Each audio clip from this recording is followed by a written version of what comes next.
5ই September Dhaka থেকে চট্টগ্রামের পথে লং মার্চ। আমরা পরিষ্কার বলে দিচ্ছি, এই লং মার্চ জনগণের দাবি আদায়ের জন্য। অতীতের কায়দায়, ফেসিবাদী কায়দায় আমাদের লং মার্চে যেন কোনো বাধা দেওয়া না হয়। যদি বাধা দেওয়া হয়, লং মার্চ দ্বিগুণ শক্তিতে তার গন্তব্যে পৌঁছে যাবে ইনশাআল্লাহ। সম্মানিত ভাইরা, 19 সেপ্টেম্বর ঢাকা থেকে আমরা রংপুর পৌঁছবো ইনশাআল্লাহ।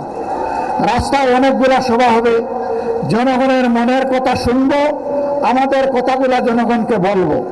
এইভাবে বাংলাদেশের জনগণকে পরবর্তী বড় আন্দোলনের জন্য আমরা তৈরি করতে চাই ইনশাআল্লাহ।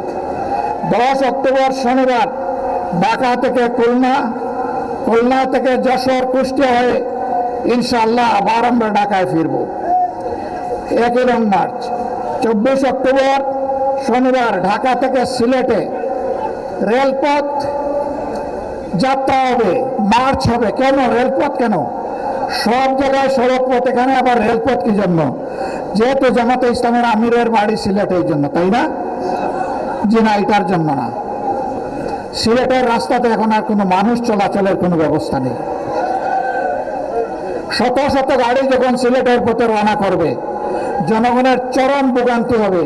এইটা বিবেচনায় নিয়েই আমরা রেলপথটাকে বেছে নিয়েছি। 14 নভেম্বর 2016 ঢাকাবাসী আপনাদের কাছে জানতে চাই, বাংলাদেশের প্রত্যেকটি গ্রাম থেকে, পাড়া থেকে, মহল্লা থেকে আমাদের ভাই বোনেরা ঢাকার দিকে রওনা করবে। ঢাকায় মহাসমাবেশ অনুষ্ঠিত হবে ইনশাআল্লাহ। সেই দিন ঢাকাবাসী আপনারা কি সত্যিকারের অতিথির দায়িত্ব পালন করার জন্য প্রস্তুত আছেন? আমি আপনাদেরকে আজকে থেকে সেই প্রস্তুতি নেওয়ার জন্য আহ্বান জানিয়ে রাখলাম। এখন আমাদের দাবিগুলা সচিবালয়ের কানে পৌঁছানোর জন্য, সংশ্লিষ্ট মন্ত্রীদের কানে পৌঁছানোর জন্য এখন আমাদের অবস্থান ধর্মঘট থেকে, কর্মসূচি থেকে সচিবালয়ের দিকে আমরা যাব।